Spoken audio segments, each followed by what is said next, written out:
ਕਈ ਬੱਚਿਆਂ ਦੇ ਵੀ 4-5 ਸਾਲ ਦੀ ਉਮਰ ਆ, ਉਹਨਾਂ ਦੇ ਵੀ ਮੋਟੀ ਐਨਕ ਲੱਗੀ ਆ। ਉਹ ਦੁੱਖ ਹੁੰਦਾ, ਉਹਨਾਂ ਦੇ ਡੈਡੀ ਮੰਮੀ ਬਿਲਕੁਲ ਠੀਕ ਆ। ਉਹ ਕੀ ਐਸਾ ਨੁਕਸ ਪੈ ਜਾਂਦਾ ਹੋਊਗਾ ਤੁਹਾਡੇ ਖਿਆਲ 'ਚ?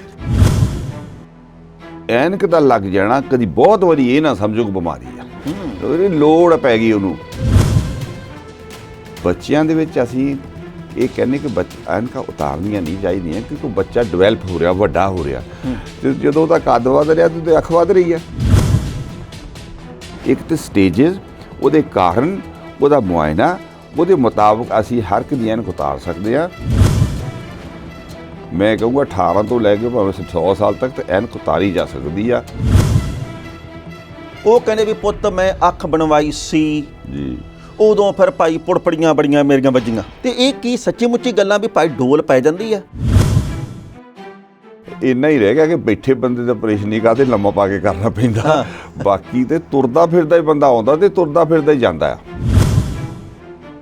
ਬਿਨਾਂ ਟੀਕਾ, ਬਿਨਾਂ ਟਾਂਕਾ, ਬਿਨਾਂ ਪੱਟੀ, ਬਿਨਾਂ ਦਾਖਲਾ, ਬਿਨਾਂ ਪਰਹੇਜ਼ ਮੈਂ ਲਿਖ ਕੇ ਦਿੰਦਾ ਕਿ ਕੋਈ ਲੋੜ ਨਹੀਂ ਹੁੰਦੀ। ਜੇ ਕਿਸੇ ਨੂੰ ਦੰਦ ਦੀ ਸਮੱਸਿਆ, ਜਾਂ ਤਾਂ ਜਾਓ ਪ੍ਰਾਈਵੇਟ, ਉੱਥੇ ਖੀਸਾ ਬੜਾ ਖਾਲੀ ਹੁੰਦਾ, ਤੇ ਜੇ ਜਾਣਾ ਪ੍ਰਕਿਰਿਆ ਦੇ ਤਹਿਤ ਤੇ ਫਿਰ ਲੰਮਾ ਸਮਾਂ ਲੱਗਦਾ, ਤੇ ਫਿਰ ਇੱਧਰ ਆ ਕੇ ਪਟਕ ਦੇਣੇ ਹੁੰਦਾ। ਉਹਦੇ ਬਾਰੇ ਦੱਸੋ ਵੀ ਭਾਈ ਤਿਆਰੀ ਤੁਹਾਡੀ ਪੂਰੀ ਟਣਾ ਰਹਿੰਦੀ ਹੈ? ਬਿਲਕੁਲ ਠੀਕ ਹੈ ਜੀ ਗੱਲ। ਦੋਨਾਂ ਅੱਖਾਂ ਦਾ ਇਕੱਠਾ ਆਪਰੇਸ਼ਨ ਕਰ ਦਿੱਤਾ ਤੇ ਉਹ ਜਾਟ ਉਹਦੇ ਨਾਲ ਜੀਪਾਂ ਦੇ ਲੈ ਕੇ ਆਏ, ਤੇ ਜਦੋਂ ਬਾਹਰ ਨਿਕਲਿਆ ਨਾ ਤੇ ਕਹਿੰਦਾ ਉਹ ਅਬ ਤਾਂ ਮੁਝੇ ਪੋਤਰਾ ਵੀ ਦਿਖੇ। ਵਾਹ ਵਾਹ। ਤੇ ਉਹ ਜਿੱਦਣ ਉਹ ਖੁਸ਼ੀ ਹੋਈ ਹੈ ਨਾ, ਉੱਤੇ ਅਖਬਾਰਾਂ ਨੇ ਵੱਡੀਆਂ ਖਬਰਾਂ ਲਾਈਆਂ ਸੀ।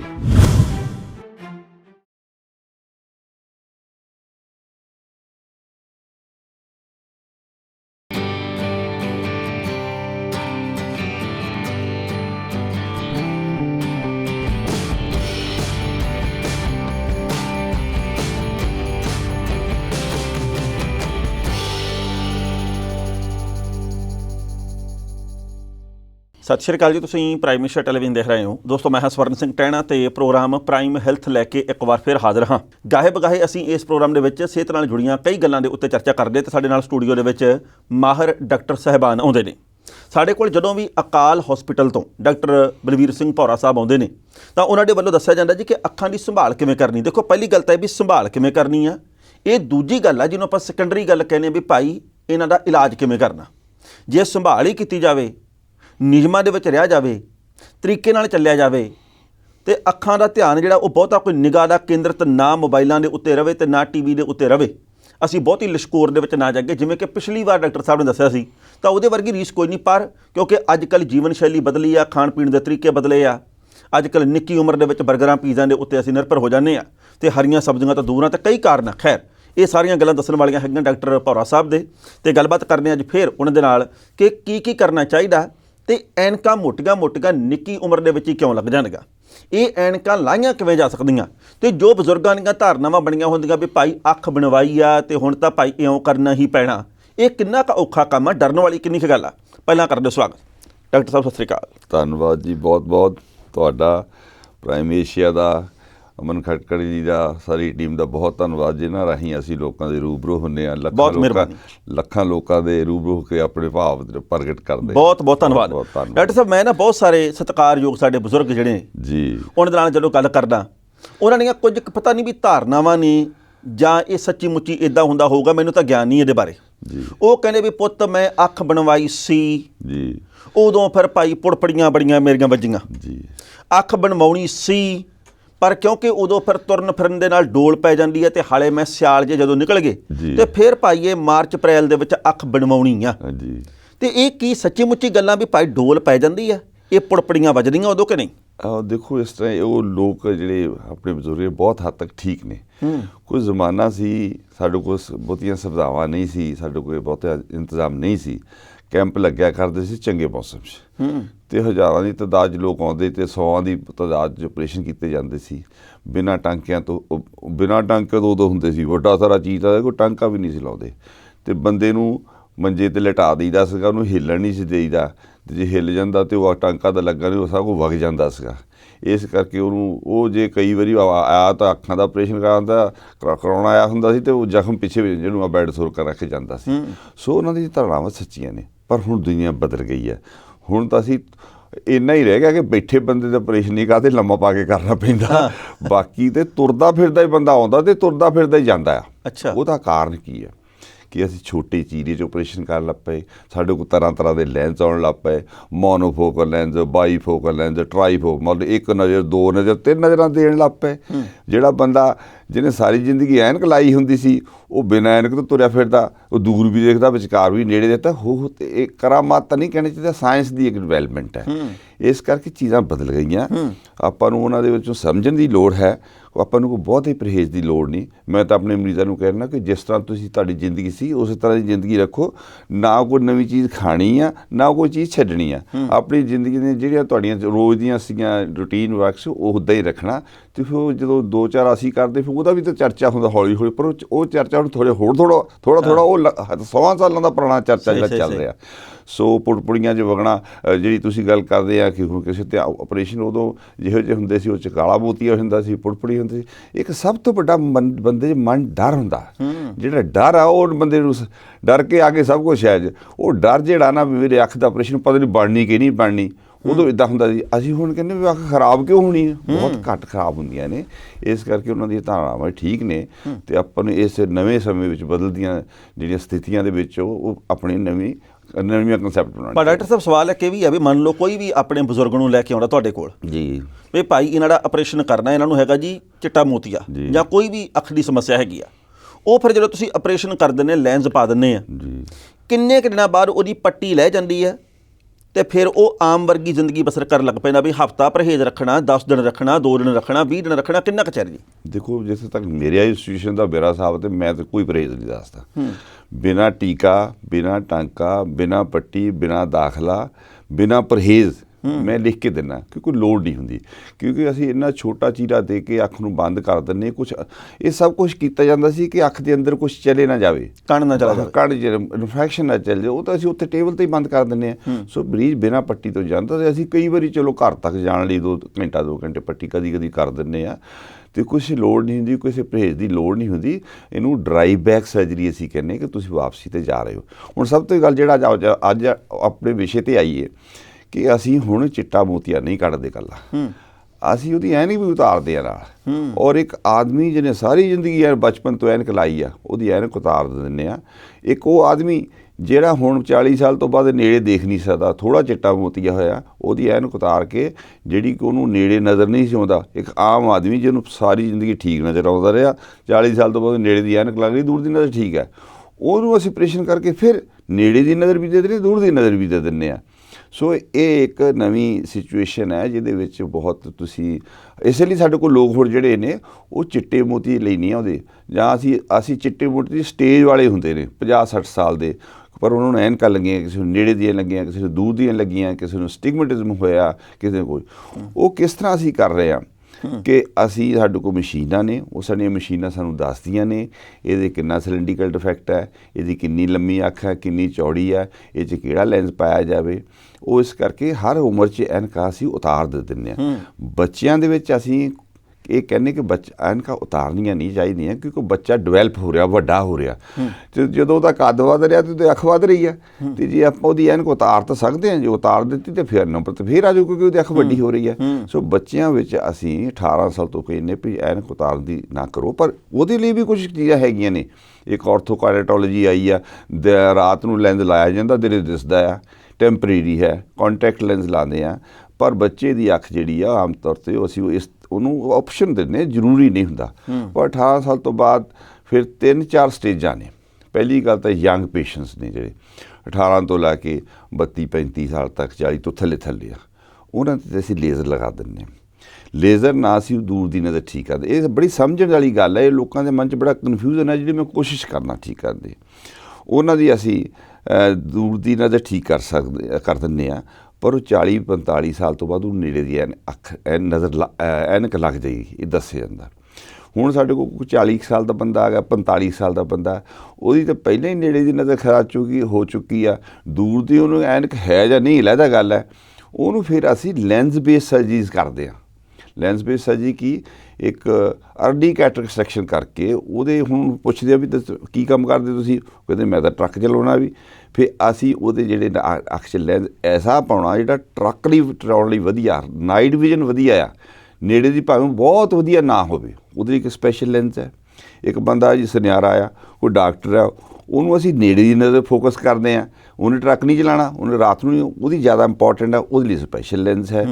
ਸੋ ਮੋਨੋਫੋਕਲ, ਬਾਈਫੋਕਲ, ਟਰਾਈਫੋਕਲ ਕਹਿਣ ਤੋਂ ਮੇਰਾ ਮਤਲਬ ਇੱਕ ਨਜ਼ਰ, ਦੋ ਨਜ਼ਰ, ਦੂਰ ਦੀ ਨਜ਼ਰ ਹੁੰਦੀ ਜਿਸ ਤਰ੍ਹਾਂ ਮੈਂ ਟੈਲੀਵਿਜ਼ਨ ਦੇਖ ਰਿਹਾ, ਵਿਚਕਾਰ ਦੀ ਨਜ਼ਰ ਮੈਂ ਕੰਪਿਊਟਰ ਦੇਖਿਆ, ਇਹਨੂੰ ਇੰਟਰਮੀਡੀਏਟ ਵਿਜ਼ਨ ਕਹਿੰਦੇ ਆ, ਅਤੇ ਨੇੜੇ ਦੀ ਆਪਾਂ ਜਾਣਦੀ ਆ ਸੀ। ਅਤੇ ਹਰ ਇੱਕ ਬੰਦੇ ਨੂੰ ਉਹਦੀ ਕਸਟਮਾਈਜ਼ ਵਿਜ਼ਨ ਦੇਣੀ ਹੁੰਦੀ ਆ, ਉਹਦੇ ਨਾਲ ਗੱਲਬਾਤ ਕਰਨੀ ਹੁੰਦੀ ਆ, ਉਹਦਾ ਪ੍ਰੋਫੈਸ਼ਨ ਦੇਖਣਾ, ਉਹਦਾ ਕੰਮ ਕੀ, ਉਹਦੇ ਮੁਤਾਬਕ ਉਹਦਾ ਅਸੀਂ ਚਿੱਟਾ ਮੋਤੀਆ ਕੱਢਾਂਗੇ ਅਤੇ ਲੈਂਸ ਪਾਵਾਂਗੇ। ਹੁਣ ਇੱਕ ਹੋਰ ਕੈਟੇਗਰੀ ਹੈਗੀ ਆ, ਅੱਛਾ ਜੀ, ਬੰਦੇ ਦੀ ਉਮਰ ਹੈਗੀ 30-35 ਸਾਲ ਦੀ, ਅਸੀਂ ਉਹਦਾ ਲੈਂਸ ਬਿਲਕੁਲ ਠੀਕ ਹੈ, ਐਨਕ ਲੱਗ ਨੂੰ ਪੂਰਾ ਦਿਸਦਾ ਆ, ਪਰ ਅਸੀਂ ਉਹਨੂੰ ਲੇਜ਼ਰ ਲਈ ਅਸੀਂ ਉਹਨੂੰ ਦੇਖਦੇ ਰੱਖਦੇ ਹਾਂ ਵੀ ਚਲੋ ਲੇਜ਼ਰ ਇਹਦੀ ਏਜ ਲੇਜ਼ਰ ਦੇ ਹਿਸਾਬ ਨਾਲ। ਪਰ ਜਦੋਂ ਅਸੀਂ ਇੱਥੇ ਮੁਆਇਨਾ ਕਰਦੇ ਹਾਂ, ਬੜਾ ਡਿਟੇਲਡ ਮੁਆਇਨਾ ਹੁੰਦਾ ਕਿ ਉਹ ਅੱਖ ਦੀ ਪੁਤਲੀ ਉਹਦੀ ਪਤਲੀ ਆ, ਅਸੀਂ ਐਨਕ ਉਤਾਰਦੇ ਕਿੱਦਾਂ ਆ ਜਿਹੜੀ ਲੇਜ਼ਰ ਨਾਲ, ਕਿ ਪੁਤਲੀ ਨੂੰ ਅਸੀਂ ਰਗੜਾ ਲਾਉਂਦੇ ਜਿੱਦਾਂ ਰੰਦਾ ਫੇਰਦੇ ਆ ਨਾ ਜੀ। ਇਹ ਗੱਲ ਸੱਚੀ ਹੈ, ਦੱਸਣੀ ਚਾਹੀਦੀ ਆ ਕਿ ਐਕਸਾਈਮਰ ਲੇਜ਼ਰ ਹੁੰਦੀ ਆ, ਅਤੇ ਉਹ ਐਕਸਾਈਮਰ ਲੇਜ਼ਰ ਨਾਲ ਪੁਤਲੀ ਨੂੰ ਅਸੀਂ ਛਿਲਦੇ ਹਾਂ ਅਤੇ ਆਪਣੇ ਮੁਤਾਬਕ ਉਹਦੀ ਸ਼ੇਪ ਬਣਾ ਲੈਂਦੇ ਹਾਂ। ਪਰ ਪੁਤਲੀ ਨੂੰ ਤਾਂ ਛੇੜਾਂਗੇ ਜੋ ਸਾਡੀ ਸੇਫਟੀ ਮਾਰਜਨ 'ਚ ਹੋਵੇ। ਜੋ ਪਹਿਲਾਂ ਹੀ ਪੁਤਲੀ ਪਤਲੀ ਆ ਅਤੇ ਆਪਾਂ ਜਿੱਦ ਕਰਕੇ ਉਹਨੂੰ ਛੇਲਣ ਲੱਗ ਪਏ, ਐਨਕ ਤਾਂ ਆਪਾਂ ਲਾਤੀ, ਵਿਚਾਰੇ ਦਾ ਨੁਕਸਾਨ ਕਰ ਦਿੱਤਾ, ਉਹਨੂੰ ਕਰੈਟੋਕੋਨਸ ਹੋ ਜਾਣਾ, ਜਿਹੜੀ ਕੋਈ ਬਿਮਾਰੀ ਆ, ਉਹਦੇ 'ਚ ਜ਼ਿੰਮੇਵਾਰ ਅਸੀਂ ਆ, ਅਸੀਂ ਧਿਆਨ ਨਾਲ ਦੇਖਿਆ ਨਹੀਂ। ਫਿਰ ਅਸੀਂ ਉਹਨਾਂ ਦੀ ਪੁਤਲੀ ਨਹੀਂ ਛੇੜਦੇ। ਫਿਰ ਉਹਦੇ ਵਿੱਚ ਇੱਕ ICL ਲੈਂਸ ਹੁੰਦਾ ਆ, ਉਹ ਲੈਂਸ ਦੇ ਉੱਤੇ ਲੈਂਸ ਪਾ ਦਿੰਦੇ ਆ, ਨੈਚੁਰਲ ਵਿਜ਼ਨ ਦਿੰਦਾ ਆ। ਜੇ ਕੋਈ ਐਸੀ ਲੋੜ ਪਏ, ਜਿਹੜੀ ਅਸੀਂ ਲੇਜ਼ਰ ਲਾਣੇ ਆ, ਉਹ ਲੇਜ਼ਰ ਨੂੰ ਅਸੀਂ ਬਦਲ ਨਹੀਂ ਸਕਦੇ ਦੁਬਾਰਾ, ਜੋ ਕਰ ਦਿੱਤਾ ਰੰਦਾ ਲੱਗ ਗਿਆ।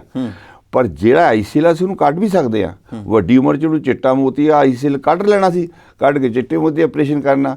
ਸੋ ਇਹ 5-4 ਇੱਕ ਤਾਂ ਸਟੇਜਿਸ, ਉਹਦੇ ਕਾਰਨ, ਉਹਦਾ ਮੁਆਇਨਾ, ਉਹਦੇ ਮੁਤਾਬਕ ਅਸੀਂ ਹਰ ਇੱਕ ਦੀ ਐਨਕ ਉਤਾਰ ਸਕਦੇ ਹਾਂ। ਬੱਚੇ ਦੀ ਵੀ ਐਨਕ ਉਤਾਰ ਸਕਦੇ, ਪਰ ਉਹਦਾ ਟੈਂਪਰੇਰੀ ਅਸੀਂ ਕਹਿੰਦੇ, ਕਿਉਂਕਿ ਉਹ ਵੱਡੀ ਉਮਰ ਹੈ, ਉਹਦੇ ਕੰਟੈਕਟ ਲੈਂਸ ਲਾਤਾ। ਆਰਥੋਕੈਰਾਟੋਲੋਜੀ ਇੱਕ ਲੈਂਸ ਹੁੰਦਾ, ਉਹ ਥੋੜ੍ਹੀ ਸਮੇਂ ਲਈ ਕੰਮ ਕਰਦਾ, ਉਹ ਕਰਦੇ ਹਾਂ। ਅਤੇ 18 ਸਾਲ ਤੋਂ ਬਾਅਦ ਅਸੀਂ ਕਿਸੇ ਨਾ ਕਿਸੇ ਤਰੀਕੇ ਨਾਲ ਲੇਜ਼ਰ ਨਾਲ, ਜੇ ਲੇਜ਼ਰ ਲਈ ਅਨਫਿਟ ਹੈ ਅਤੇ ICL ਹੈ, ਜੇ ਉਹਦੇ ਚਿੱਟਾ ਮੋਤੀ ਦੀ ਸਟੇਜ 'ਚ ਆ ਗਿਆ ਅਤੇ ਚਿੱਟੇ ਮੋਤੀ ਵਰਗਾ ਆਪਰੇਸ਼ਨ ਕਰਕੇ ਉਹਦੇ ਅਸੀਂ ਹਰ ਇੱਕ ਉਹਦੇ ਪਾ ਕੇ ਜਿਹੜਾ ਵੀ ਲੈਂਸ, ਉਹਦੀ ਜਿਸ ਤਰ੍ਹਾਂ ਮੈਂ ਪਹਿਲਾਂ ਗੱਲ ਕੀਤੀ, ਉਹਦਾ ਕਿਸੇ ਪ੍ਰੋਫੈਸ਼ਨ ਨੂੰ ਨਜ਼ਰ ਦੇ ਸਕਦੇ ਹਾਂ। ਸੋ ਤਕਰੀਬਨ ਮੈਂ ਕਹੂੰਗਾ 18 ਤੋਂ ਲੈ ਕੇ ਭਾਵੇਂ 100 ਸਾਲ ਤੱਕ ਤਾਂ ਐਨਕ ਉਤਾਰੀ ਜਾ ਸਕਦੀ ਆ। ਅਤੇ ਫਿਰ ਸਭ ਤੋਂ ਇੰਟਰਸਟਿੰਗ ਗੱਲ ਇਹ ਹੈ ਵੀ ਜਿਹੜੀ ਅਸੀਂ ਐਨਕ ਵੱਡੀ ਉਮਰ 'ਚ ਉਤਾਰਦੇ ਹਾਂ, ਨਾਲੇ ਤਾਂ ਉਹਦਾ ਚਿੱਟਾ ਮੋਤੀ ਕਰਦੇ, ਨਾਲੇ ਐਨਕ ਉਤਾਰ ਦਿੰਦੇ ਹਾਂ, ਫਿਰ ਉਹਨੂੰ ਚਿੱਟੇ ਮੋਤੀ ਦੀ ਦੁਬਾਰਾ ਆਪਰੇਸ਼ਨ ਦੀ ਲੋੜ ਨਹੀਂ। ਸੋ ਇਹ ਸਮਝਣ ਦੀ ਗੱਲ ਬੜੀ ਜ਼ਰੂਰੀ ਹੈ। ਔਰ ਇਹਦੇ ਵਿੱਚ ਤੁਸੀਂ ਜਿਹੜੀ ਗੱਲ ਕਰਦੇ ਹੋ, ਕੋਈ ਬਹੁਤਾ ਪਰਹੇਜ਼ ਨਹੀਂ ਹੁੰਦਾ। ਅੱਜ ਕੱਲ੍ਹ ਐਸੀਆਂ ਟੈਕਨੋਲੋਜੀਜ਼ ਨੇ, ਇੰਨੀਆਂ ਵਧੀਆ ਸਰਜਰੀਜ਼ ਨੇ ਕਿ ਤੁਸੀਂ ਆਪਣਾ ਰੋਜ਼ ਦਾ ਕੰਮ ਦੂਜੇ ਦਿਨ ਕਰ ਸਕਦੇ ਹੋ। ਬਹੁਤ ਜ਼ਿਆਦਾ ਅਸੀਂ ਕਿਸੇ ਨੂੰ ਕਹਿੰਦੇ ਵੀ ਛਿੱਟੇ ਨਾ ਮਾਰੀ, ਮਲੀ ਨੇ ਜ਼ਿਆਦਾ, ਉਹਨੂੰ ਥੋੜ੍ਹਾ ਅਗਾਹ ਕਰਦੇ ਹਾਂ ਕਿ ਉਹ ਕਈ ਵਾਰੀ ਉਹ ਕਰ ਵੀ ਹੁੰਦਾ ਕੁਛ ਨਹੀਂ, ਪਰ ਉਹ ਮਨ ਥੋੜ੍ਹਾ ਡਰ ਵੀ ਪਾਈਦਾ ਨਾ ਵੀ ਫਿਰ ਜ਼ਿਆਦਾ ਹੀ ਨਾ ਕਰਨ ਲੱਗ ਪਵੇ। ਇਸ ਕਰਕੇ ਇਸ ਹਰ ਉਮਰ 'ਚ ਐਨਕਾਂ ਉਤਾਰੀਆਂ ਜਾ ਸਕਦੀਆਂ ਨੇ, ਉਤਾਰੀਆਂ ਜਾ ਰਹੀਆਂ ਨੇ। ਸੋ ਬਹੁਤ ਵਧੀਆ ਮਸ਼ੀਨਾਂ ਨੇ। ਅਕਾਲ ਹਸਪਤਾਲ ਦੇ ਵਿੱਚ ਅਸੀਂ ਬਹੁਤ ਦੇਰ ਤੋਂ ਸਾਡੇ ਕੋਲ ਰਿਜ਼ਲਟਸ ਨੇ, ਅਸੀਂ ਕਰ ਸਕਦੇ ਹਾਂ। ਬਹੁਤ ਖੂਬ। ਡਾਕਟਰ ਸਾਹਿਬ, ਇੱਕ ਹੋਰ ਬੜੀ ਮਹੱਤਵਪੂਰਨ ਗੱਲ ਆ, ਹਾਂਜੀ ਬਈ ਮਨ ਦੇ ਵਿੱਚ ਨਾ ਇੱਕ ਧੜਕੂ ਜਿਹਾ ਜ਼ਰੂਰ ਰਹਿੰਦਾ ਜੀ, ਬਈ ਯਾਰ ਹੁਣ ਆਹ ਲੈਂਸ ਪਵਾ ਲਿਆ, ਮੰਨ ਲਓ ਮੈਂ ਕੋਈ 65,000 ਵਾਲਾ ਪਵਾ ਲਿਆ, ਮੈਨੂੰ ਨਹੀਂ ਪਤਾ 35 ਦਾ, ਮੈਨੂੰ ਨਹੀਂ ਪਤਾ 15 ਦਾ, ਮੈਨੂੰ ਤਾਂ ਸਮਝ ਹੀ ਕੋਈ ਨਹੀਂ। ਡਾਕਟਰ ਜੋ ਮਰਜ਼ੀ ਕਰ ਜਾਏ, ਜਿਵੇਂ ਮਰਜ਼ੀ। ਮੈਂ ਤੁਹਾਨੂੰ ਦੱਸਦਾ, ਇੱਕ ਵਾਰੀ ਮੈਂ ਇੱਕ ਮਰੀਜ਼ ਦੇ ਨਾਲ ਗਿਆ ਜੀ, ਇੱਕ ਵੱਡੇ ਹਸਪਤਾਲ ਦੇ ਵਿੱਚ, ਜੀ, ਉਹਨਾਂ ਨੇ ਜੀ 5 ਤਰ੍ਹਾਂ ਦੇ ਲੈਂਸ ਮੂਹਰੇ ਰੱਖਤੇ। ਉਹ ਕਹਿੰਦੇ ਜੀ ਆਹ ਹੈਗਾ ਜੀ 25,000 ਦਾ, ਆਹ 45 ਦਾ, ਆਹ 1,10,000 ਦਾ, ਆਹ 85 ਦਾ। ਹੁਣ ਸਾਨੂੰ ਕੀ ਪਤਾ ਜੀ ਇਹਦੇ ਵਿੱਚ ਫਰਕ ਹੈ, ਇਹ ਕਿਹੜਾ ਕੋਈ ਖੰਡ ਆ ਵੀ ਆ ਮੋਟੀ ਆ, ਪਤਲੀ ਆ, ਬਰੀਕ ਆ, ਮਿਸ਼ਰੀ ਆ। ਅਸੀਂ ਤਾਂ ਇਹ ਸਮਝਾਂਗੇ ਵੀ ਜਿਹੜਾ 1.25 ਲੱਖ ਵਾਲਾ ਇਹੀ ਸਭ ਤੋਂ ਵਧੀਆ ਹੋਊਗਾ। ਤੇ ਮਾਂ ਬਾਪ ਦੇ ਜਦੋਂ ਅੱਖ ਪਵਾਉਣੀ ਆ, ਤੇ ਭਾਵੇਂ ਕਰਜ਼ਾ ਚੱਕਣਾ ਪਵੇ, ਤੇ ਫਿਰ ਮਰਜ਼ੀ ਪਾਵਾ, ਬਿਲਕੁਲ ਵਿਆਜ ਤੇ ਪੈਸੇ ਲੈਣੇ ਪੈਣ। ਜਿਹੜਾ ਲੈਂਸ ਪੈ ਗਿਆ ਉਹ ਨਿਕਲਣਾ ਨਹੀਂ, ਮੁੜ ਕੇ ਉਹ ਨਿਕਲਣਾ ਨਹੀਂ। ਇਹ ਉਮਰ ਭਰ ਦੇ ਲਈ ਹੁੰਦਾ ਜਾਂ ਇਹਦੀ ਕੋਈ ਥੋੜ੍ਹੀ ਸਮੇਂ ਦੀ ਮਿਆਦ ਹੁੰਦੀ ਹੈ? ਬਹੁਤ ਅੱਛਾ ਸਵਾਲ ਆ, ਲੋਕਾਂ ਦੇ ਮਨ ਦਾ ਸਵਾਲ ਆ ਜਿਹੜਾ ਤੁਸੀਂ ਪੁੱਛਿਆ। ਲੈਂਸ ਨੂੰ ਅਸੀਂ ਕੱਢ ਤਾਂ ਸਕਦੇ ਹਾਂ, ਪਰ ਕਦੀ ਕੱਢਿਆ ਨਹੀਂ। ਉਹ ਇੱਕ ਟ੍ਰੈਜਡੀ ਆ, ਨਹੀਂ ਕੱਢਣਾ ਚਾਹੀਦਾ, ਲੋੜ ਨਹੀਂ ਪੈਣੀ ਚਾਹੀਦੀ। ਲੈਂਸ ਨਾਲ ਰਿਲੇਟਡ ਬਹੁਤ ਘੱਟ ਪ੍ਰੋਬਲਮ ਹੁੰਦੀ ਵੀ ਆਪਾਂ ਨੂੰ ਲੈਂਸ ਕੱਢਣਾ ਪਏ। ਹੋਰ ਕੋਈ ਕਾਰਨ ਹੁੰਦੀ ਵੀ ਲੈਂਸ ਕੱਢਣਾ ਪਿਆ, ਠੀਕ ਨਹੀਂ ਪਿਆ, ਕੁਛ ਉਹਦੇ ਵਿੱਚ ਕੋਈ ਹੈਮਰੇਜ ਹੋ ਗਈ ਹੈ, ਲੈਂਸ ਰੱਖਿਆ ਨਹੀਂ ਜਾ ਸਕਦਾ, ਜਦ ਰੇਅਰ ਕੰਡੀਸ਼ਨ 'ਚ ਲੈਂਸ ਗਲਤ ਪੈ ਗਿਆ, ਜ਼ਿਆਦਾ ਪਾਵਰ ਸੋ ਲੈਂਸ ਕੱਢਣ ਦੀ ਤਾਂ ਆਪਾਂ ਗੱਲ ਹੀ ਨਹੀਂ। ਸੋ ਇਹ ਤੁਹਾਡਾ ਸਵਾਲ ਬੜਾ ਵਧੀਆ ਕਿ ਇੱਕੋ ਦਿਨ ਫੈਸਲਾ ਕਰਨਾ 500 ਵਾਲਾ ਕਿ 5000 ਕਿ 5 ਲੱਖ ਵਾਲਾ। ਹੁਣ ਇੱਕ ਮੈਂ ਲੋਕਾਂ ਨੂੰ ਇਹ ਗੱਲ ਦੇਣਾ ਵੀ ਥੋੜ੍ਹੇ ਜਿਹੇ ਸਿਆਣੇ ਬਣੋ। ਤੁਹਾਨੂੰ ਜੇ ਡਾਕਟਰ ਦੱਸਦਾ ਆ ਵੀ ਆਹ 500 ਦਾ 500,000 ਦਾ, ਪੁੱਛੋ ਵੀ ਕਿਹੜੀ ਕੰਪਨੀ ਦਾ ਆ, ਉਸ ਕੰਪਨੀ ਨੂੰ ਨੈੱਟ 'ਤੇ ਪਾ ਲਓ। ਓਕੇ, ਉਸ ਦੇਖੋ ਉਸ ਕੰਪਨੀ ਦਾ ਟਰੈਕ ਰਿਕਾਰਡ ਦੇਖੋ, ਉਹਦੇ ਕਿੰਨੇ ਲੱਖ ਲੈਂਸ ਪੈ ਚੁੱਕੇ ਆ, ਉਸ ਬਹੁਤ ਸਾਰੀਆਂ ਡਿਟੇਲਸ ਆ ਜਾਂਦੀਆਂ ਨੇ।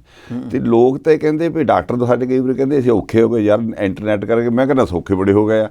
ਉਹਨੂੰ ਦੱਸੀਦਾ ਪਿਆ ਜੌਨਸਨ ਜੌਨਸਨ ਦਾ ਲੈਂਸ ਆ, ਇਹ ਬਾਈਫੋਕਲ ਹੈ, ਟਰਾਈਫੋਕਲ ਹੈ, ਤੂੰ ਸਿਲੈਕਟ ਕਰ ਲੈ ਕਿਹੜਾ ਕਰਨਾ। ਅਤੇ ਜੇ ਤੂੰ ਫਿਰ ਉਹ ਕਹਿੰਦਾ ਡਾਕਟਰ ਸਾਹਿਬ ਮੈਂ ਤਾਂ ਤੁਹਾਡੇ ਕੋਲ ਸਲਾਹ ਕਰਨਾ, ਤੁਸੀਂ ਮੈਨੂੰ ਕਨਫਿਊਜ਼ ਕਰ ਦਿੱਤਾ। ਫਿਰ ਮੈਂ ਕਿਹਾ ਮੈਂ ਤੈਨੂੰ ਸਲਾਹ ਦੇ ਦਿੰਦਾ ਵੀ ਤੇਰਾ ਪ੍ਰੋਫੈਸ਼ਨ ਕੀ ਆ, ਵੀ ਤੂੰ ਕੀ ਕੰਮ ਕਾਰ ਕਰਦਾ, ਮੈਂ ਤੈਨੂੰ ਸਲਾਹ ਦਿੰਦਾ। ਪਰ ਤੇ ਇਹ ਨਹੀਂ ਕਹਿੰਦਾ ਵੀ ਜ਼ਰੂਰੀ ਇਹ ਪਾ, ਕਿਉਂਕਿ ਪੈਸੇ ਦੀ ਗੱਲ ਹੈ। ਸੋ ਅਸੀਂ ਉਹਨੂੰ ਸਲਾਹ ਦੇ ਸਕਦੇ ਹਾਂ, ਉਹਨੂੰ ਲੈਂਸ ਦੱਸ ਸਕਦੇ ਹਾਂ। ਫਿਰ ਉਸ ਤੋਂ ਬਾਅਦ ਡਾਕਟਰ ਕੋਲ ਪੁੱਛੋ, ਲੈਂਸ ਦਾ ਰਿਕਾਰਡ ਲਓ, ਨੰਬਰ ਹੈ, ਸੀਰੀਅਲ ਨੰਬਰ, ਜਿਹੜਾ ਇੱਕ ਲੈਂਸ ਬਣ ਗਿਆ ਦੁਬਾਰਾ ਬਣਨਾ ਨਹੀਂ। ਵੱਡੀ ਕੰਪਨੀ ਦੀ ਗੱਲ ਜਿਹੜੀ ਮੈਂ ਕਰਦਾ, ਉਹ ਲੈਂਸ ਜਿਹੜਾ ਤੁਹਾਡੇ ਪੈ ਗਿਆ ਉਹਦੀ ਸੇਲ ਰਿਕਾਰਡ ਵੀ ਇਵਨ ਹੈਗਾ ਵੀ ਕਿੱਥੇ ਵਿਕਿਆ ਜਾ ਕੇ। ਸੋ ਤੁਸੀਂ ਵਿਸ਼ਵਾਸ ਦੇ, ਵੈਸੇ ਸੱਚੀ ਗੱਲ ਤੇ ਵਿਸ਼ਵਾਸ ਦਾ ਬਹੁਤ ਵੱਡਾ ਰਿਸ਼ਤਾ ਆ ਕਿ ਆਪਣੀ ਅੱਖ ਬੰਦਾ ਤੁਸੀਂ ਡਾਕਟਰ ਨੂੰ ਜਾ ਕੇ ਦੇਣ ਦਾ, ਉਹਨੂੰ ਵਿਸ਼ਵਾਸ ਦਾ ਮੁੱਲ ਪਾਉਣਾ ਚਾਹੀਦਾ। ਅਤੇ ਬਹੁਤ ਸਾਰੇ ਪਾਉਂਦੇ ਵੀ ਆ, ਪਰ ਦੁਨੀਆ 'ਚ ਸਰ ਕੁਛ ਵੀ ਹੋ ਸਕਦਾ। ਸੋ ਤੁਸੀਂ ਤੁਸੀਂ ਸਿਆਣੇ ਬਣੋ, ਪਤਾ ਕਰੋ, ਸਾਰੀ ਗੱਲ ਜਾਣੋ। ਮੈਨੂੰ ਕਹਿਣਗੇ ਡਾਕਟਰ ਸਾਹਿਬ ਨਹੀਂ ਸਾਡੇ ਮੇਰੇ ਤਾਂ ਦਾਦੇ ਦਾ ਆਪਰੇਸ਼ਨ ਵੀ ਕੀਤਾ, ਮੈਂ ਤੁਹਾਨੂੰ ਤਾਂ ਬੜਾ ਵਿਸ਼ਵਾਸ, ਸਾਨੂੰ ਤੁਹਾਡੇ ਤੋਂ ਬੜਾ ਵਿਸ਼ਵਾਸ। ਮੈਂ ਕਿਹਾ ਵਿਸ਼ਵਾਸ ਬਹੁਤ ਖੁਸ਼ੀ ਦੀ ਗੱਲ, ਮੇਰੇ ਲਈ ਬੜਾ ਵੱਡਾ ਇਹ ਮਾਣ ਹੈ। ਪਰ ਫਿਰ ਵੀ ਅਣਜਾਣ ਨਾ ਰਹੋ, ਜਾਣਨ ਦੀ ਕੋਸ਼ਿਸ਼ ਕਰੋ, ਨੈੱਟ 'ਤੇ ਪਾਓ। ਮੈਂ ਤਾਂ ਕੀਵਰਡ ਦੇ ਕੇ ਉਹਨਾਂ ਨੂੰ ਕਹਿਣਾ ਨੈੱਟ 'ਤੇ 5 ਮਿੰਟ ਲਾ ਲਓ। ਅੱਛਾ, ਸੋ ਇਹ ਕੀਤਾ ਜਾ ਸਕਦਾ। ਫਿਰ ਉਹਦੇ ਕੋਲ ਰਿਕਾਰਡ ਮੰਗ ਲਓ। ਫਿਰ ਬਾਕੀ ਜੇ ਡਾਕਟਰ ਹੀ ਮਾੜਾ ਹੋਵੇ ਜਾਂ ਮੈਂ ਕਹਿਣਾ ਨਹੀਂ ਕੋਈ ਹੋਊਗਾ, ਮੈਂ ਨਹੀਂ ਕਹਿੰਦਾ ਵੀ ਹੁਣ ਇਹ ਵਿੱਚ ਪਾ ਦੇਵੇ ਹੋਰ ਦੇ ਤੁਹਾਨੂੰ ਹੋਰ ਦੇ ਹੋ, ਤਾਂ ਪੋਸੀਬਿਲਿਟੀ ਤਾਂ ਹੈਗੀ ਆ।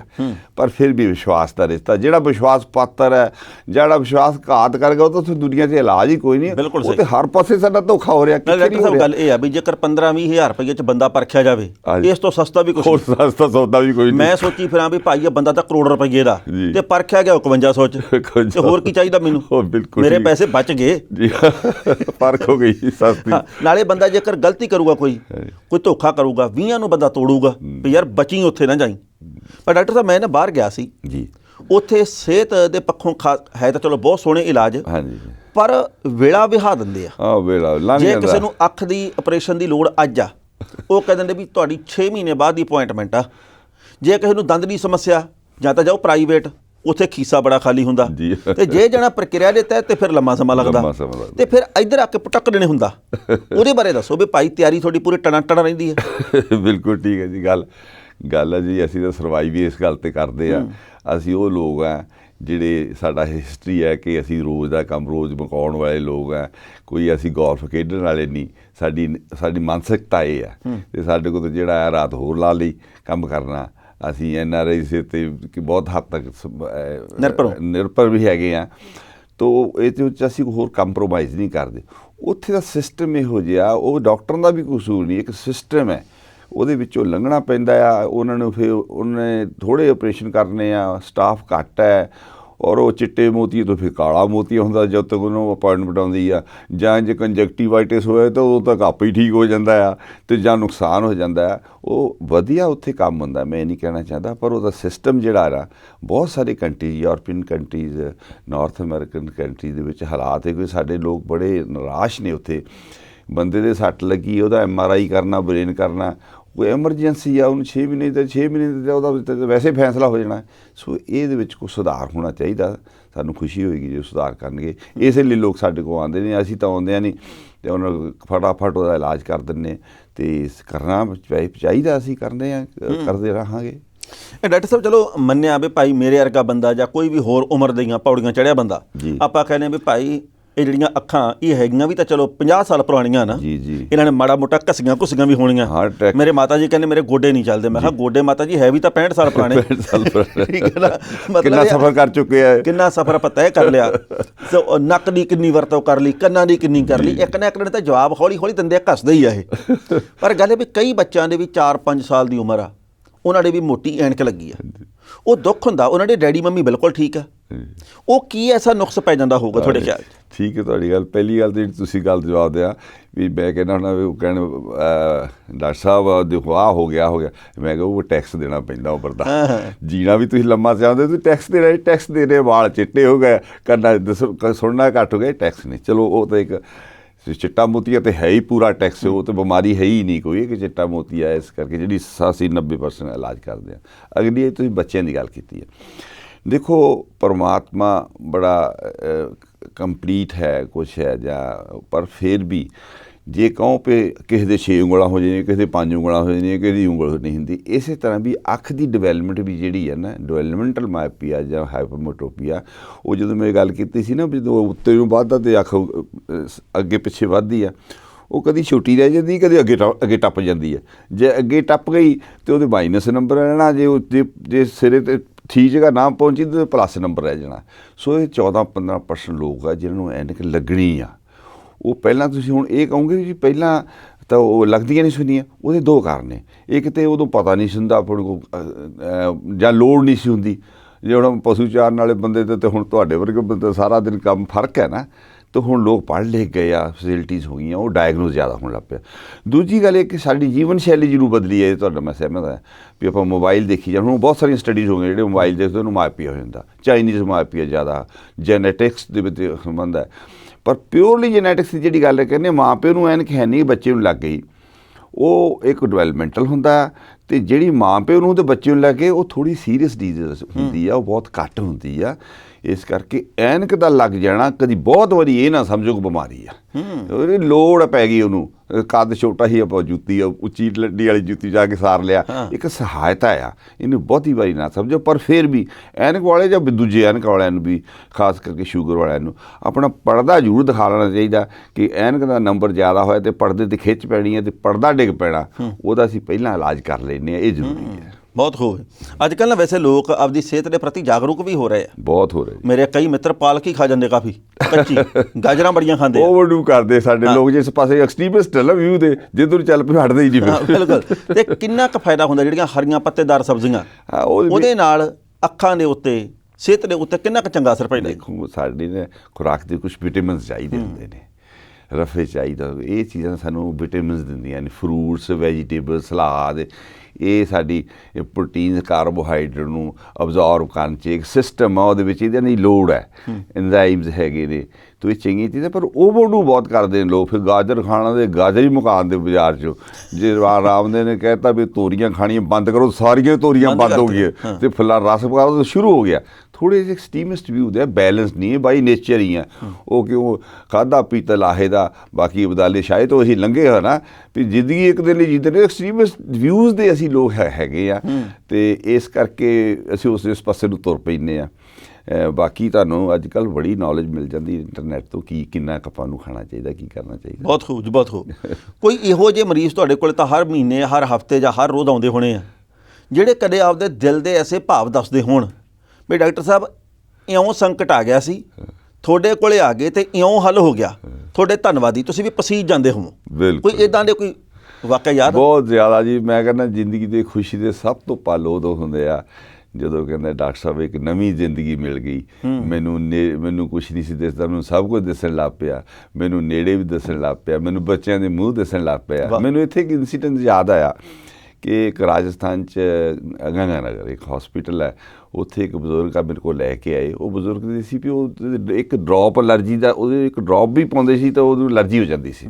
PGI ਵੀ ਟਰਾਈ ਕਰ ਚੁੱਕੀ, ਜੈਪੁਰ ਵਾਲੇ ਵੀ ਟਰਾਈ ਕਰ ਚੁੱਕੇ, ਅਤੇ ਮੇਰੇ ਕੋਲ ਲੈ ਕੇ ਆਏ। ਅਤੇ ਉੱਥੇ ਮੈਂ ਕਿਹਾ ਜੀ ਵੀ ਮੈਂ ਕਰੂੰਗਾ। ਕਹਿੰਦੇ ਕੀ ਕਰੂਗੇ?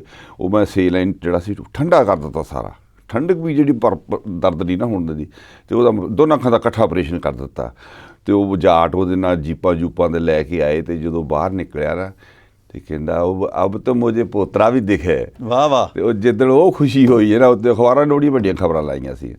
ਤੇ ਉਹ ਇੱਕ ਸਾਡੇ ਲਈ ਤਾਂ ਉਹੀ ਬਹੁਤ ਵੱਡੀ ਗੱਲ ਹੁੰਦੀ ਜਿਹੜੀ ਤੁਸੀਂ ਦਿਲ ਪ੍ਰਸੀਜੇ ਦੀ ਗੱਲ ਦੇ ਸਵਾਦ ਆਉਂਦਾ ਆ, ਜਾਂ ਕਿਸੇ ਦੀ ਟੇਢੀ ਅੱਖ ਬਿਲਕੁਲ ਸਿੱਧੀ ਹੋ ਜਾਂਦੀ, ਉਹਦਾ ਵਿਆਹ ਹੋ ਜਾਂਦਾ, ਉਹ ਡੱਬਾ ਲੈ ਕੇ ਸਾਡੇ ਕੋਲ ਪਹੁੰਚ ਜਾਂਦਾ। ਮੇਰੇ ਖਿਆਲ ਸਾਡੇ ਲਈ ਤਾਂ ਜ਼ਿੰਦਗੀ ਇਸ ਤੋਂ ਵੱਧ ਕੋਈ ਵੱਡਾ ਹੋਰ ਮੈਡਲ ਹੈ ਹੀ ਨਹੀਂ। ਬਹੁਤ ਖੂਬ, ਬਹੁਤ ਖੂਬ। ਡਾਕਟਰ ਸਾਹਿਬ, ਜੇਕਰ ਤੁਹਾਡੇ ਨਾਲ ਸੰਪਰਕ ਕਰਨਾ ਹੋਵੇ, ਉਹ ਸੰਪਰਕ ਨੰਬਰ ਜਾਂ ਵੈਬਸਾਈਟ ਜਾਂ ਪਤਾ ਟਿਕਾਣਾ ਨਗਰ ਖੇੜਾ ਗ੍ਰਾਂ, ਉਹਦੇ ਬਾਰੇ ਵੀ ਦੱਸ ਦਿਓ। ਠੀਕ ਹੈ ਜੀ। ਇੱਕ ਤਾਂ ਮੇਰਾ ਹੀ ਨੰਬਰ ਹੈ ਜੀ 9814178867, ਇਹਦਾ ਮੇਰਾ ਡਾਇਰੈਕਟ ਨੰਬਰ ਹੈ। ਇੱਕ ਸਾਡਾ ਹੈਲਪਲਾਈਨ ਦਾ ਨੰਬਰ ਹੈ, ਤੁਸੀਂ ਮੈਂ ਖਿਆਲ ਦਿਖਾਇਆ ਵੀ ਦਿਓਗੇ, 7355 ਸਕਰੀਨ ਤੇ ਆ ਰਿਹਾ 73550101। ਅਤੇ ਵੈਬਸਾਈਟ ਸਾਡੀ ਹੈਗੀ ਆ ਅਕਾਲ ਆਈ ਹਸਪੀਟਲ gmail.com, ਸਾਡਾ ਇਹ ਹੈਗਾ ਅਕਾਲ ਅਕਾਲ ਆਈ ਹਸਪੀਟਲ ਸਾਡੀ ਹੈਗੀ ਆ। ਤੁਸੀਂ ਅਕਾਲ ਪਾਓ ਅਤੇ ਸ਼ਾਇਦ ਦੁਨੀਆ ਦੇ ਮੇਰੇ ਉਹ ਸਾਡੇ ਪਿਤਾ ਜੀ ਦਾ ਕਰਕੇ ਜਾਂ ਅਕਾਲ ਤਖਤ ਸਾਹਿਬ ਦੇ ਵਿੱਚ ਵੈਬਸਾਈਟ ਵੀ ਆ ਜਾਏਗੀ। ਸਭ ਤੋਂ ਸੌਖਾ ਤਰੀਕਾ AKL ਪਾ ਦਿਓ, ਅਕਾਲ ਪਾ ਦਿਓ। ਅਤੇ ਬਾਕੀ ਤੁਹਾਡੇ ਹਮੇਸ਼ਾ ਹਾਜ਼ਰ ਆ, ਟੈਲੀਫੋਨ ਕਰ ਲਓ। ਅਸੀਂ ਤਾਂ ਰਾਤ ਨੂੰ ਵੀ ਟੈਲੀਫੋਨ ਮੈਂ ਤਾਂ ਬੰਦ ਨਹੀਂ ਕਰਦਾ। ਉਹ ਜਿਹੜੇ ਜ਼ਿੰਦਗੀ ਦੇ 10 ਦਿਨ ਰਹਿ ਗਏ ਆ, ਹੋਰ ਲੋਕਾਂ ਨੂੰ ਖੁਸ਼ ਕਰ ਲਿਆ, ਆਪਣੇ ਮਨ ਨੂੰ, ਸਾਡੀ ਹੁਣ ਮਨ ਦੀ ਖੁਸ਼ੀ ਹੋਰ ਹੈ ਕੋਈ ਨਹੀਂ। ਬਸ ਇਹੀ ਆਪਣਾ ਇੱਕ ਆਖਰੀ ਸਵਾਲ ਆ ਬਈ, ਇਹ ਜ਼ਿੰਦਗੀ ਜਿਉਣ ਦਾ ਹੁਨਰ ਆ ਜਿਹੜਾ, ਡਾਕਟਰ ਸਾਹਿਬ ਦੀ ਜਦੋਂ ਵੀ ਗੱਲ ਕਰਦੇ ਨਾ, ਉਹ ਰੁਪਈਏ ਕਮਾਉਣ ਵਾਲੀ ਮਸ਼ੀਨ ਲੱਗਦੇ ਹੁੰਦੇ ਵੀ ਰੁਪਈਏ ਆਈ ਜਾਣ ਆਈ ਜਾਣ ਆਈ। ਪਰ ਤੁਸੀਂ ਸਾਹਿਤਕ ਵੀ ਹੋ, ਤੁਹਾਡਾ ਸਮਾਜਿਕ ਦਾਇਰਾ ਵੀ ਆ, ਤੁਸੀਂ ਪੈਰਾਗਲਾਈਡਿੰਗ ਵੀ ਕਰਨ ਚਲੇ ਜਾਂਦੇ ਆ। ਵੀ ਇਹ ਸ਼ੌਕ ਆ ਜਿਹੜੇ ਜਵਾਨ ਜਿਉਂਦੇ ਕਿਵੇਂ ਰੱਖੇ ਆ? ਜ਼ਿੰਦਗੀ ਨੂੰ ਜਿਉਣਾ ਆ, ਬਤਾਉਣਾ ਨਹੀਂ। ਜ਼ਿੰਦਗੀ ਜਿਉਣ ਦਾ ਇੱਕ ਤਰੀਕਾ ਆ, ਬੜੀ ਮੁਸ਼ਕਿਲ ਮਿਲਦੀ ਆ, ਦੁਰਲਭ ਜੀਵਨ ਹੈ। ਕਹਿੰਦੇ ਪਏ 84 ਲੱਖ ਜੂਨਾਂ ਤੋਂ ਬਾਅਦ ਮਿਲਦੀ, ਅਤੇ ਐਵੇਂ ਨਾ ਗਵਾ ਦਈਏ। ਸੋ ਇਹਨੂੰ ਜਿਹੜਾ ਪੈਸਾ ਕਮਾਉਣਾ, ਪੈਸੇ ਦੀ ਲੋੜ ਹੈ, ਮੈਨੂੰ ਵੀ ਲੋੜ ਹੈ, ਪਰ ਪੈਸਾ ਐਡਿਕਸ਼ਨ ਨਹੀਂ ਬਣਨਾ ਚਾਹੀਦਾ। ਅਫੀਮ ਹੋਈ ਉਹ ਵੀ ਐਡਿਕਸ਼ਨ ਹੈ, ਪੈਸਾ ਵੀ ਐਡਿਕਸ਼ਨ ਹੈ, ਆਈ ਜਾਂਦਾ ਹੋਰ ਡੋਜ਼ ਵਧੀ ਜਾਂਦੀ ਆ, ਐਡਿਕਸ਼ਨ ਹੈ। ਮਨੀ ਵੀ ਬਹੁਤ ਇਕੱਠੀ ਕਰਨਾ ਵੀ ਇੱਕ ਮਾਨਸਿਕ ਰੋਗ ਹੀ ਹੈ, ਕਿਉਂਕਿ ਤੁਹਾਨੂੰ ਕਿਸੇ ਹੱਦ ਤੱਕ ਉਹਦੀ ਲੋੜ ਹੈ। ਕਿੰਨੀਆਂ ਕੋਠੀਆਂ 'ਚ ਰਹਿ ਲੂੰਗੇ, ਕਿੰਨੀਆਂ ਗੱਡੀਆਂ ਬਦਲ ਕਰਕੇ ਵੀ ਦੇਖ ਲਿਆ, ਪਤਾ ਸਮਝ ਆ ਜਾਣੀ ਚਾਹੀਦੀ ਬੰਦੇ ਨੂੰ। ਜੇ ਤੁਸੀਂ ਅਫੀਮਾਂ ਵੇਚ ਕੇ, ਚਿੱਟੇ ਵੇਚ ਕੇ ਪੈਸੇ ਇਕੱਠੇ ਕਰਕੇ ਕੀ ਜ਼ਿੰਦਗੀ ਕਮਾਇਆ? ਤੇਰੇ ਕੋਲ ਲੋਕਾਂ ਦੀ ਕੋਈ ਸੇਵਾ ਨੇ ਕਿ ਵਿੱਚ ਦੁਨੀਆ ਸੇ ਕਮਾਈ ਤਾਂ ਦਰਗੇ ਬੈਸਣ ਪਾਈ, ਗੁਰੂ ਨਾਨਕ ਸਾਹਿਬ ਕਹਿ ਗਏ ਆ। ਜੇ ਸੇਵਕ ਸੇਵਾ ਕਰਨ ਦਾ ਵੀ ਤਾਂ ਸਾਡਾ ਹੀ ਫਰਜ਼, ਕਿਉਂਕਿ ਮਨੁੱਖਾ ਜੀਵਨ ਮਿਲਿਆ ਬੜਾ ਮੁਸ਼ਕਿਲ ਹੈ। ਕਹਿੰਦੇ ਅਸੀਂ ਅਬੀਬੇ ਤੋਂ ਹੀਰੋ ਹੋਏ ਆ, ਇੱਕ ਸੈੱਲ ਤੋਂ, ਉੱਥੇ ਅਬੀਬਾ, ਉਸ ਤੋਂ ਫਿਰ ਮੱਛੀਆਂ ਅਤੇ ਬਰਡ, ਅਤੇ ਫਿਰ ਆ ਗਏ ਚੰਪੈਂਜੀ ਅਤੇ ਬੰਦਾ ਪੈਦਾ ਹੈ। ਫਿਰ ਕਹਿੰਦੇ ਆਦਮੀ ਹੈ ਇੱਕਦਮੀ, ਉਹ ਬੰਦਾ ਪੈਦਾ ਹੋਇਆ ਜਿਹਦੇ ਹਵਾ ਦੀ ਆ। ਫਿਰ ਉਹ ਤੋਂ ਆਦਮੀ ਦੇ ਮਨ 'ਚ ਇੱਕ ਮਨ ਪਾਇਆ, ਫਿਰ ਆਦਮੀ ਤੋਂ ਮਨੁੱਖ ਬਣਿਆ। Social animal, man is a social animal but social animal. ਅਤੇ ਉਹ ਜੀ ਉਹੀ ਆਪਾਂ ਪਰਮਾਤਮਾ ਦੀ ਇੰਨੀ ਕਰੋੜਾਂ ਸਾਲ ਦਾ ਸਫ਼ਰ ਹੋਏਗਾ ਨੇਚਰ ਦਾ, ਜਿੱਥੇ ਸਾਨੂੰ ਆਦਮੀ ਬਣਾ ਕੇ ਮਨੁੱਖ ਬਣਾਇਆ। ਅਤੇ ਜੇ ਆਪਾਂ ਉਹੀ ਉੱਥੇ ਹਾਰ ਗਏ ਤਾਂ ਬਹੁਤੀ ਚੰਗੀ ਗੱਲ ਨਹੀਂ। ਅਤੇ ਮੈਂ ਤਾਂ ਸਾਰੇ ਭਰਾਵਾਂ ਨੂੰ ਜਿਹੜੇ ਆਪਣੇ ਇਸ ਚੱਕਰ 'ਚ ਪਏ ਆ, ਥੋੜ੍ਹਾ ਜਿਹਾ ਬੈਲੈਂਸ ਕਰੋ, ਆਪਣੇ ਆਪ ਨੂੰ ਕਰਨਾ ਚਾਹੀਦਾ। ਜ਼ਿੰਦਗੀ ਬਹੁਤ ਹਸੀਨ ਹੈ। ਜੇ ਤੁਸੀਂ ਜਦੋਂ ਤੁਹਾਨੂੰ ਲੋਕ ਆ ਕੇ ਗੱਲ ਕਰਦੇ ਆ ਨਾ, ਜੀ ਮੈਂ ਤੁਹਾਨੂੰ ਗੱਲ ਕਹੀ, ਉਸ ਮਨ ਖੁਸ਼ ਹੋ ਜਾਂਦਾ, ਉੱਥੇ ਪੈਸੇ ਪੁੱਛਣ ਦੀ ਕੋਈ ਲੋੜ ਨਹੀਂ ਰਹਿੰਦੀ। ਅਤੇ ਕਿਤਾਬਾਂ ਕਿੰਨੀਆਂ ਕੁ ਪੜ੍ਹਦੇ ਹੋ? ਪੜ੍ਹ ਲੈਂਦੇ ਜੀ, ਜਿੱਥੇ ਜਦੋਂ ਮਿਲਦਾ। ਸਾਹਿਤਕ ਕਿਤਾਬ, ਪੋਇਮਾਂ ਵੀ ਪੜ੍ਹ ਲੈਂਦੇ ਆ, ਪੰਜਾਬੀ ਹਿਸਟਰੀ ਕਾਫੀ ਪੜ੍ਹਨ ਦੀ ਆਦਤ ਹੈ। ਅਤੇ ਜਿਹੜੇ ਚੱਲਣ ਦੇ ਵਿਸ਼ੇ ਨੇ ਉਹਨਾਂ 'ਤੇ ਪੜ੍ਹਨਾ ਪੈਂਦਾ ਜੀ, ਕਰੀਦਾ ਆ, ਉਹ ਵੀ ਬੜਾ ਸਵਾਦ ਆਉਂਦਾ। ਪਰ ਇਹ ਆ ਵੀ ਆਪਾਂ ਜਿਹੜੇ ਪ੍ਰੋਗਰਾਮ ਟੈਲੀਵਿਜ਼ਨ 'ਤੇ ਹੁੰਦੇ ਨਾ, ਜਿਹੜੇ ਯੂਜ਼ਲੈਸ ਜਿਹੇ ਹੁੰਦੇ, ਕੋਈ ਬੀਬੀਆਂ ਲੜੀ ਜਾਂਦੀ, ਉਹ ਨਹੀਂ ਦੇਖੀ, ਉਹ ਟਾਈਮ ਬਚਾ ਲਈਦਾ। ਉਹ ਲੜਾਈ ਵੇਖਣ ਦੇ ਲਈ MB ਫੂਕਣ ਦੀ ਕੀ ਲੋੜ ਹੈ? ਉਹਦਾ ਹੀ ਵੈਸੇ ਆਲੇ ਦੁਆਲੇ ਬਥੇਰੀ ਮਿਲ ਜਾਂਦੀ ਹੈ, ਬਹੁਤ ਕੁਛ ਮਿਲ ਜਾਂਦਾ। ਬਹੁਤ ਚੰਗਾ ਲੱਗਾ ਡਾਕਟਰ ਸਾਹਿਬ। ਅਤੇ ਇੱਕ ਮੇਰੇ ਪਸੰਦ ਦਾ ਸਵਾਲ ਹੋਰ, ਵੀ ਸਰਕਾਰਾਂ ਆਉਂਦੀਆਂ ਰਹਿੰਦੀਆਂ ਜਾਂਦੀਆਂ ਰਹਿੰਦੀਆਂ, ਪਰ ਕੈਂਪ ਵੀ ਲੱਗਦੇ ਰਹਿੰਦੇ ਆ ਜੀ। ਸਮੇਂ ਦੀਆਂ ਸਰਕਾਰਾਂ ਜਿਹੜੀਆਂ ਉਹ ਕਈ ਵਾਰ ਤਬਦੀਲੀਆਂ ਕਰਦੀਆਂ, ਸਿਹਤ ਵਿਭਾਗ ਤਬਦੀਲੀਆਂ ਕਰਦਾ ਵੀ ਭਾਈ ਕੈਂਪ ਲਾਉਣ ਦੇ ਲਈ, ਅਤੇ ਉਹਦੇ ਲਈ ਆਹ ਨਿਯਮ ਅਤੇ ਸ਼ਰਤਾਂ। ਠੀਕ ਹੈ ਜੀ, ਉਹ ਠੀਕ ਆ ਕਿ ਸਰਲ ਆ? ਨਹੀਂ, ਬਿਲਕੁਲ ਠੀਕ ਹੈ ਜੀ, ਹੋਣੇ ਚਾਹੀਦੇ ਆ। ਹੁਣ ਜਿਹੜੇ ਕੈਂਪ ਲੱਗਦੇ ਨੇ, ਉਹ ਸਾਨੂੰ ਸੈਂਪਲ ਜਮ੍ਹਾਂ ਕਰਾਉਣੇ ਪੈਂਦੇ, ਜਿਹੜੀਆਂ ਦਵਾਈਆਂ ਵਰਤਣੀਆਂ, ਦਵਾਈਆਂ ਲੋਕਾਂ ਨੂੰ ਦੇਣੀਆਂ, ਵਰਤਣੀਆਂ ਜ਼ਰੂਰੀ ਆ। ਨਹੀਂ ਤਾਂ ਲੋਕ ਅਨਕੁਆਲੀਫਾਈਡ ਬੰਦੇ ਆਪਰੇਸ਼ਨ ਕਰੀ ਜਾਂਦੇ ਸੀ, ਕੋਈ ਹਿਸਾਬ ਤਾਂ ਨਹੀਂ। ਉਹ ਅੰਨੇ ਨੂੰ ਕਾਣਾ ਘੜੀਸੀ ਜਾਣੇ ਵਾਲੀ ਗੱਲ ਸੀ, ਪਤਾ ਨਹੀਂ ਕੀ ਕੁਛ ਕਰ ਸੀ। ਸੁਪਰੀਮ ਕੋਰਟ ਨੇ ਕੀਤਾ, ਹੁਣ ਤਾਂ ਬਹੁਤ ਸਾਲ ਹੋ ਗਏ। ਬਹੁਤ ਜ਼ਰੂਰੀ ਆ, ਹੋਣਾ ਚਾਹੀਦਾ, ਔਰ ਸਾਨੂੰ ਕਿਸੇ ਦਾਇਰੇ ਰਹਿ ਕੇ ਕੰਮ ਕਰਨਾ ਚਾਹੀਦਾ। ਸਰਕਾਰ ਨੇ ਕੋਈ ਮਾੜੀ ਗੱਲ ਨਹੀਂ ਕੀਤੀ, ਚੰਗੀ ਗੱਲ ਹੈ। ਚੰਗੀ ਡਾਕਟਰ ਸਾਹਿਬ, ਤੁਹਾਡਾ ਬਹੁਤ ਬਹੁਤ ਧੰਨਵਾਦ ਜੀ। ਬਹੁਤ ਤੁਹਾਡਾ ਧੰਨਵਾਦ ਜੀ। ਤੁਸੀਂ ਸਾਨੂੰ ਕਿੰਨੇ ਲੋਕਾਂ ਦੇ ਰੂਬਰੂ ਕਰਦੇ ਹੋ, ਤੁਹਾਨੂੰ ਮਿਲ ਕੇ ਖੁਸ਼ੀ ਬੜੀ ਹੁੰਦੀ ਹੈ, ਪ੍ਰੋਗਰਾਮ ਕਰਕੇ ਬੜੀ ਖੁਸ਼ੀ ਹੁੰਦੀ ਆ, ਔਰ ਮਨ ਨੂੰ ਸੰਤੁਸ਼ਟੀ ਹੁੰਦੀ ਹੈ, ਇੰਨੇ ਲੋਕਾਂ ਤੱਕ ਪਹੁੰਚ ਗਏ। ਬਹੁਤ ਬਹੁਤ ਮਿਹਰਬਾਨੀ। ਸੋ ਦੋਸਤੋ, ਇਹ ਸਨ ਡਾਕਟਰ ਭੌਰਾ ਸਾਹਿਬ, ਜਿਹੜੇ ਕਿ ਅਕਾਲ ਅੱਖਾਂ ਦੇ ਹਸਪਤਾਲ ਨਾਲ ਸੰਬੰਧਿਤ ਆ, ਤੇ ਬਾਕੀ ਜਾਣਕਾਰੀ ਥੱਲੇ ਸਕਰੀਨ ਦੇ ਉੱਤੇ ਵੀ ਆ ਰਹੀ ਆ। ਤੁਸੀਂ ਸੰਪਰਕ ਕਰ ਸਕਦੇ ਹੋ, ਤੁਸੀਂ ਪਹਿਲਾਂ ਪਤਾ ਕਰ ਸਕਦੇ ਹੋ ਤੇ ਫਿਰ ਆਪਣੀ ਪ੍ਰਤੀਕਿਰਿਆ ਵੀ ਸਾਡੇ ਤੱਕ ਪਹੁੰਚਣੀ ਕਰ ਸਕਦੇ ਹੋ। ਇਸੇ ਪ੍ਰੋਗਰਾਮ ਦੇ ਤਹਿਤ ਕਿਸੇ ਹੋਰ ਸ਼ਖਸੀਅਤ, ਕਿਸੇ ਹੋਰ ਡਾਕਟਰ ਸਾਹਿਬ ਦੇ ਨਾਲ ਗੱਲਬਾਤ ਲੈ ਕੇ ਹਾਜ਼ਰ ਹੋਵਾਂਗੇ। ਉਦੋਂ ਤੱਕ ਲਈ ਆਗਿਆ ਦਿਓ। ਬਹੁਤ ਬਹੁਤ ਧੰਨਵਾਦ।